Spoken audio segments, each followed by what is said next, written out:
Hello students,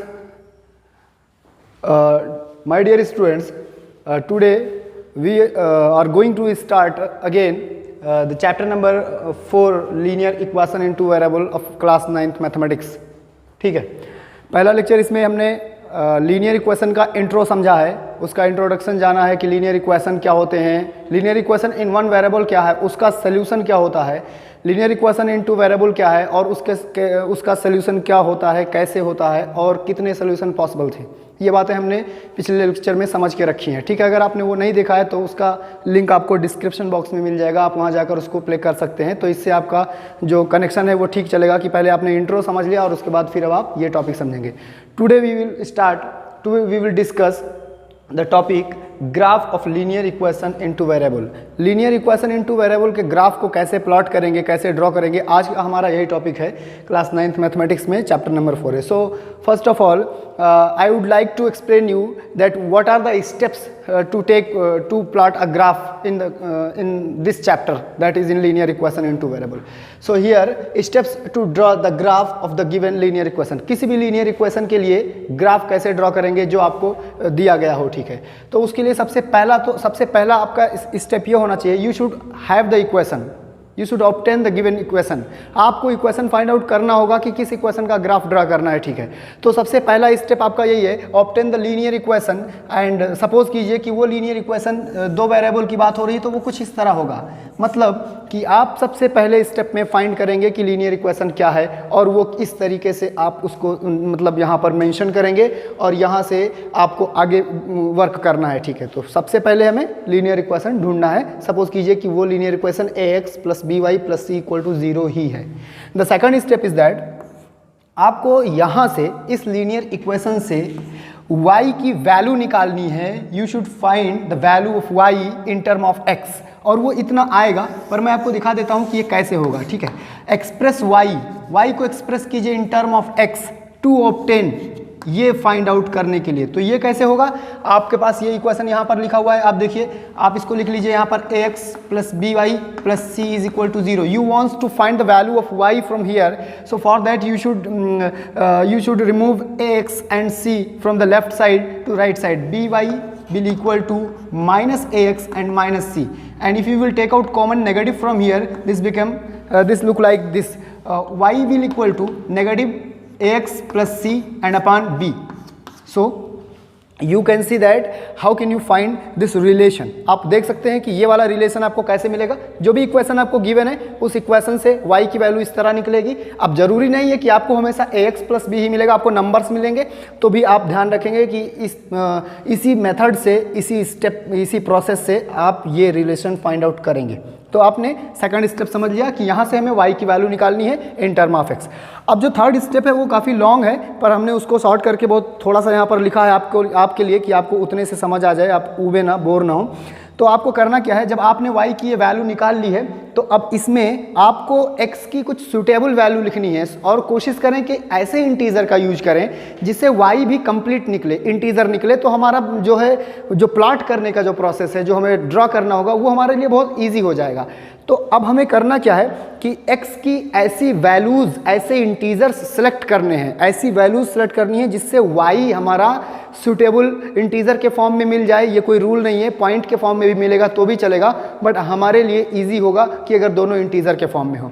तो हम यहाँ पर सपोज कर लीजिए, जैसे मैंने यहाँ पर लिख के रखा है, put any 2 or 3 value of x की कम से कम 2 या 3 वैल्यू ले लीजिए, कम से कम 2 या 3 कर सकते हैं। ठीक है, और तो बहुत ज़्यादा ले सकते हैं, पर एक से भी काम नहीं चलने वाला है, क्योंकि एक पॉइंट एक कोऑर्डिनेट को रिप्रेजेंट कर देगा, पॉइंट को बस। And calculate the corresponding value of y, मतलब x की एक वैल्यू लेंगे तो उससे जुड़ी y की एक वैल्यू आएगी, फिर x की दूसरी लेंगे तो उससे जुड़ी y की दूसरी आएगी, फिर x की तीसरी वैल्यू लेंगे तो उससे जुड़ी y की तीसरी वैल्यू आएगी। इस तरह ऑर्डर्ड पेयर मिलेंगे। ठीक है, जैसे एग्जांपल के लिए अगर आपने x की वैल्यू p लेके रखी है, तो जब यहाँ पुट करेंगे, सॉल्व करेंगे, तो y की वैल्यू आपको q मिलेगी। ये एग्जाम्पल दे रहा हूँ। सिमिलरली अगर आपने x की वैल्यू r लेके रखी है, यहाँ पर पुट करके सॉल्व करेंगे तो y की वैल्यू s आएगी। इस तरीके से पॉइंट आपको मिल जाएंगे। ठीक है, अब फोर्थ स्टेप आपका ये है कि इन पॉइंटों को क्या करेंगे, plot point and P Q and R S. Graph paper पर एक्स और वाई एक्सिस ड्रॉ करने के बाद, एक स्केल को 1 सेंटी मानने के बाद आप इन पॉइंटों को देखेंगे कि क्या पॉजिटिव है, क्या नेगेटिव है, क्या पॉजिटिव है, क्या नेगेटिव है। इस तरीके से आप इनको कहाँ प्लॉट कर देंगे, ग्राफ पेपर पर पॉइंट्स को रिप्रेजेंट कर देंगे। और लास्ट और सबसे आखिरी स्टेप ये है और सबसे इंपॉर्टेंट भी है कि इन्हीं पॉइंटों को एक ऐसी लाइन ड्रॉ कीजिए जो इन पॉइंटों से होकर जाए। इन पॉइंटों से होकर जाने वाली लाइन ही वो रिक्वायर्ड लाइन होगी जो आप ढूंढ रहे हैं, ठीक है। अब इस बात को थ्योरेटिकली तो हमने समझ लिया, पर मैथमेटिक्स में हमें चीज़ें जब ही समझ आती है जब हम एग्जाम्पल से करते हैं, ठीक है। For that I have an example for you, let's see. चलो, सबसे पहला स्टेप है कि हमारे पास एक इक्वेशन होना चाहिए, वो आप देख रहे हैं है एक equation.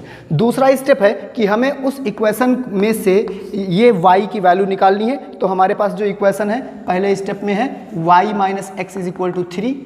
Second one is that we are going to find out the value of y from here in term of x and it will equal to 3 plus x. This is very important. Make this as equation 1.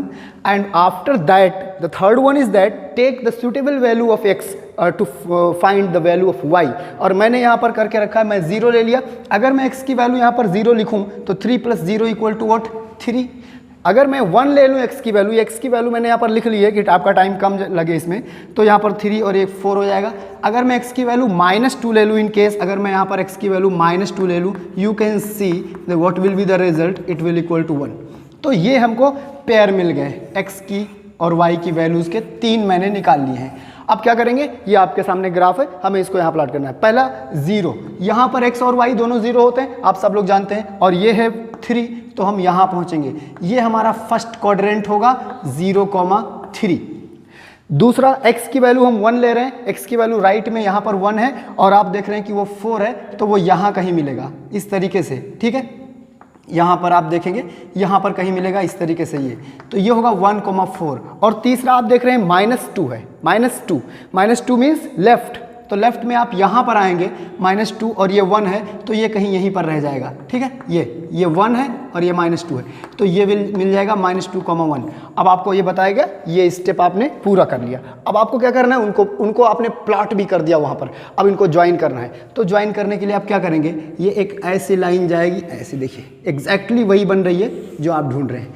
तो ये जो है ये वो line है, वो equation है, उस इक्वेशन का ये है लाइन, जो इक्वेशन आपको गिवन था उसकी लाइन है। जब उसको ज्योमेट्रिकली रिप्रेजेंट करेंगे तो ये लाइन हमको मिलेगी। इस तरीके से आप किसी भी लीनियर इक्वेशन को ग्राफ के फॉर्म में, लाइन के फॉर्म में उसका ड्रा कर सकते हैं, जो मैंने आपको स्टेप्स बताए हैं, ठीक है। कोई भी इक्वेशन आपको मिलेगा, आपको जो स्टेप्स बताए गए हैं, पहले आप इक्वेशन फाइंड कीजिए, फिर y की value in term of x, यहाँ से सूटेबल रिजल्ट्स निकालिए, इन पॉइंटों को कोऑर्डिनेट प्लेन में रखिए और फिर पॉइंटों को ज्वाइन कर दीजिए, एक लाइन मिलेगी जो आपका आंसर होगा। यहाँ पर लिखा हुआ था draw the graph of the following equation, इस इक्वेशन का ग्राफ ये बन के तैयार है। तो आई होप कि आपको समझ में आया होगा, ठीक है। अगर आपको कोई डाउट है, इसके लिए आपको प्रैक्टिस करनी पड़ेगी कई बार। ग्राफ पेपर ले लीजिए एक और उसमें बहुत कई बार प्रैक्टिस कीजिए डिफरेंट टाइप के इक्वेशंस लेकर, तो आपके लिए ये बहुत इजी हो जाएगा। फिर भी अगर आपको कोई प्रॉब्लम है तो आप कमेंट सेक्शन में पूछ सकते हैं कि ये किस तरह होगा, तो उसकी प्रॉब्लम को सॉल्व की जाएगी। ओके,